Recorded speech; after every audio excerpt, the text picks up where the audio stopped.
సభకు వివిధ రకాలుగా జనాలు వచ్చిళ్ళు. ఎడ్ల బండ్లు కావచ్చు, లేకపోతే ఈ బస్సులలో కావచ్చు, సొంత వెహికల్స్‌లో కావచ్చు, పాదయాత్ర ద్వారా కూడా వచ్చింది. సో, వాళ్ళకిచ్చిన ఈటి వాళ్ళెందుకు అంటే మీరు డబ్బులిచ్చి తీసుకొచ్చిళ్ళా? లేక వాళ్ళు స్వచ్ఛందంగా రావాల్సొచ్చిందా?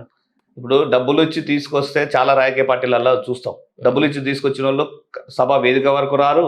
వచ్చినా కూడా బస్సులలో కూర్చుంటారు, లేకపోతే వచ్చిన వెహికల్‌లలో కూర్చుంటారు తప్పించి కిందికి కూడా రారు. హ్మ్. కానీ దాదాపు యువకులు కానీ, మహిళలు కానీ, రైతులు కానీ చాలామంది ఎవరికి వారు కొంతమంది పాదయాత్రల ద్వారా వచ్చారు. హ్మ్. కొంతమంది ఎడ్ల బండ్ల ద్వారా వచ్చారు.